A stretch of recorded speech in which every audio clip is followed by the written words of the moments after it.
agak kecewa dengan tindakan sesetengah pihak yang secara terang-terangan mempelekehkan kepentingan Perjanjian Malaysia 63. Perjanjian ini adalah merupakan sebuah perjanjian antarabangsa yang terhasil daripada persefahaman dan persetujuan antara rakan sekutu Semenanjung Tanah Melayu, Singapura, Sarawak dan Sabah.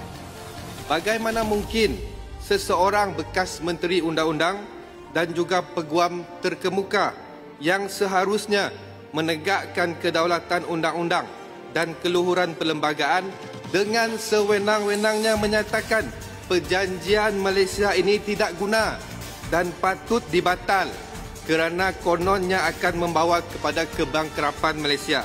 Tidak cukup dengan itu, Puan Pengerusi, Sabah dan Sarawak juga turut dikatakan sebagai beban.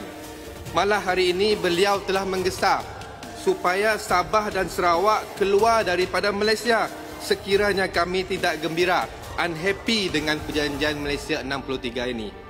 Puan Pengerusi, Sarawak tidak pernah menyatakan bahawa kami tidak gembira dengan perjanjian 63 ini. Sebaliknya, kami menegakkan semangat asal perjanjian ini seperti mana yang dihasratkan oleh bapa-bapa pembentukan Malaysia ketika dulu. Apa yang kami perjuangkan selama ini adalah untuk mengembalikan hak-hak kami di bawah perjanjian Malaysia 63.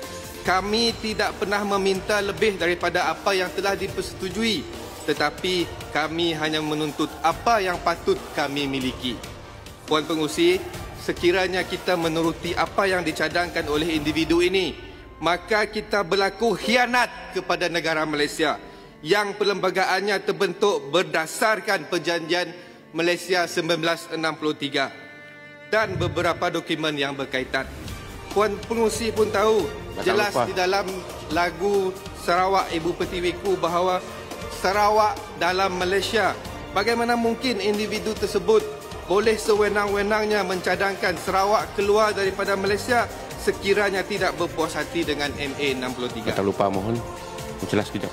Bila, Tanjung Manis. Terima kasih, Batang Lupa. Adakah Batang Lupa bersetuju bahawa kenyataan Datuk Zahid Ibrahim ini adalah satu penghinaan kepada perjanjian Malaysia MA 63? Terima kasih.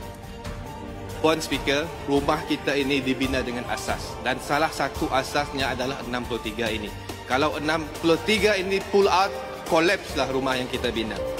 Puan Pengerusi, mohon berikan saya sedikit masa. Secara peribadi, saya merasakan ianya satu kenyataan dangkal yang melampau dan wajar di siasat. Beliau seolah-olah tidak